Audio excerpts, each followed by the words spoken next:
So I just flipped out, and I started like practicing all the time, and that's when I also, had my daughter and was dropping her off at the school near the custom guitar shop. Right. and like all drugs, within months I was back on the stuff, and I also hooked up. I went to look at some amps because I'd got rid of all my amps, and if I was going to play in front of Ella, I had to have a good amp. So I went over to this guitar store and I started playing Rivera amps, and I bought one, but there was something wrong with it, and it happened that they made them here in L.A. or near L.A., and I took it over to the manufacturer, and I met Paul Rivera, the man who designed Rivera amps. Wow. And owned Rivera amps. And so then I, got on with that, with the Rivera amps. But in Denmark, on this recording, I'm playing a Fender Super Reverb because the electricity is different over there. Oh, the 220. Is it 220 or 200 or something like that? Yeah, 220. Yeah, it's 220. So all the amps, have their little... you cannot really just take an amp and plug it into a converter on the jack, It's just because internally the juice is too hot. Yeah. So I bought an amp over there. It's on, and it speaks Danish. The amp over there, and it speaks European. It's. And it's a lovely amp, but I can't even lift the thing, But so they're the same, but they just have the electricity kind of made up differently. Marshall U.S. or Marshall in Europe per se, or down in South they've America, done something to the amp. Yeah, internally have that wired. It leads me to every guest has some questions. I'm such an, I ask you your journey through music because it's journey myself. Being, I grew up with the Who and the Beatles, and I want to hold your hand when I was 3 years old. I could still see playing that as a kid at 65. So I'm old myself. So it's a journey of music, and that brings me to the show. The question I have is the different type of Fenders and a Telecaster and all that, the Gibson, the sound. And a friend of Townsend, he went through all different versions of his Gibson time and the Telecaster and his Fenders. What makes all that so different? The brand. Well, they're all different. They all make like a radically different sound. I mean, think of it in terms of like the engine in a car. Yeah. A Volkswagen Bug sounds different than a souped-up Mustang engine, sounds different than a new Porsche engine, sounds different than, you name it. So all the guitars have a different sound, and of course it depends on who plays them. I mean, there are people that can, just play anything and make it sound fabulous. But I went through those phases also, where I was playing a Stratocaster, and I liked the Strat a lot because the Strat was real easy to play, and I started learning to play lead more, which I had never really been given that opportunity as a young woman, because in my generation, young women didn't really play lead. No. And so at some point I realized I was playing in my own band.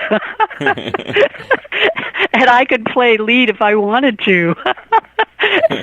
So the Strat was, it's just easy to play. It's like a car that's easy to drive, it's just like super easy to bend the strings.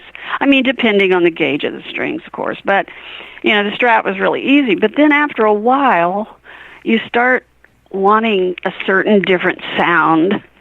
It's just like everything, you just want more. So then I got into the Tele sound. Mm-hmm. But the Tele sound has to be combined with your amp. And then I also got into this boost pedal that's a real famous boost pedal called Centaur. Mm-hmm. And that combination, I could finally get a sound because, I was always jealous of piano players because they've got all these strings. On the piano, sometimes just one note is actually 3 strings, on a piano. Mm-hmm. But with guitar, you've only got the 6 strings, and it's to really get a nice tone and get that sound that you want, especially if you want to get up and above the band when you're soloing or something. That's when you need a boost pedal. So I just, migrated to the Telly, and that's sort of where I'm at right now. Okay. Mm-hmm. Now, my thought, for example, a metal band, what would they, just specifically for that sound, just trying to narrow my thought, would that be, what kind of guitar, would they not want to telecast? I don't think so. I'm just thinking of Towns and these. Actually, I don't think they would. I don't that. really know No. because I don't, then all the musicians sort of get in a certain bag, if you will. I know jazz players, I know blues players, right. and I know like country players, but I don't know any metal players. So I don't know what they want. To make that sound I know they like got. I know they like really big rigs for their amps, and all that. So, and that's occasionally hilarious if you ever plug into those amps, because you can actually feel the air. Like you can strum a chord and you can actually feel the air pump from those big amps. But I don't know what guitars those guys are playing because I don't really know them. But it's just interesting just trying to think of an idea how the different sounds come up. And again, Peach is my guest tonight. Whomagoo, just having a great interview live from, she's in California. Are you in Venice, California? Is that where you're located? I am in Venice, California.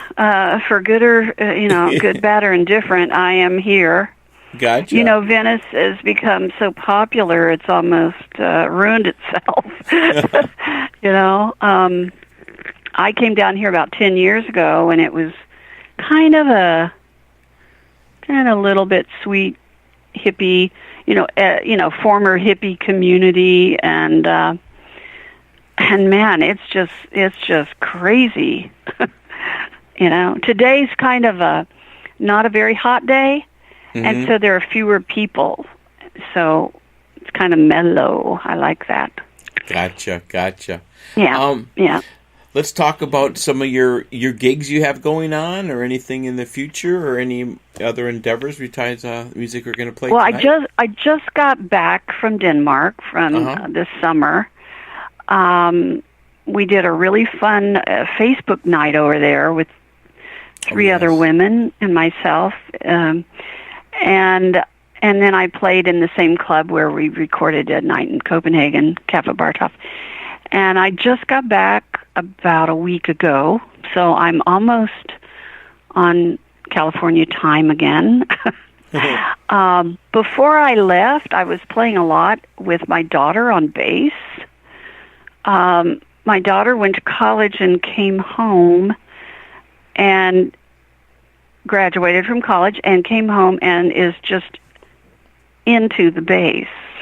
And I have never experienced anything so much fun as playing with my daughter. I never ever thought I would play with my daughter like this. Wow, she used to sing with me. She would sit in on certain gigs and we'd do duets and stuff. But I really never took it very seriously. But now she's like a major bass player. Wow. So I've been traveling. She's been traveling. In a couple weeks, we're going to reconvene and then start doing that again. And that's with a band we call Mandeville. Mm-hmm. So that band, we're going to start writing some material for it and probably have to do some recording for Mandeville because we don't really have much recorded for Mandeville. So, you cannot really get gigs unless you've got, a package. And it isn't really packaged yet. Well, it's all those trips that you had going to the guitar shop when she was going to school, when it was younger. Yeah. It was all inbred.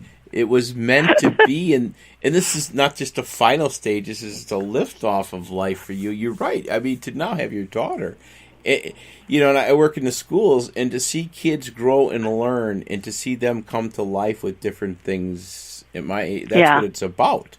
And now you're able to, the future is going to be really bright already. But you know what I mean? I mean, I'll play with her as long as we're playing. I don't know what her plans are, and right. I'm sure at some point she might want to get into a funky band with her friends her age and all that, So I try to stay at the ready with my old bass players, Right. But she is a lot of fun to play with, and we sing together. And ironically, we sing with this Indiana accent together, and she was raised in California. So that's very, very interesting to me.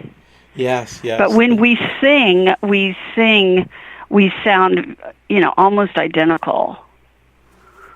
Our accent, she ends up with this crazy accent that I have from growing up in Indiana. So it's quite fun, but like I said, I know that it's just here and now, and I don't know what her, aspirations are. Sure. She's a young girl. Let's talk about some of the tracks that I'll be playing tonight. Ain't Got No Money, or Ain't Got No Money. Tell us a little bit about that. Ain't Got No Money. Yeah, which we all need. Ain't Got No Money was originally done by the writer in England, whose name escapes me right now. The band over there was singing backup vocals. Hilja Solberg is on bass. And like I said, and Stange from the U.S. was over there on keyboards. And a wonderful drummer from Denmark, who's actually from Sweden, named Nicholas Campignol, is on drums on that recording. Well, I'll tell you what. If you want to hang on, let's crank this one up for everybody. I always like to play some songs. We're here talking about All right. Peach's fabulous guest tonight. Thanks, everybody. Whomagoo. We shall be right back. Thank you. Yeah.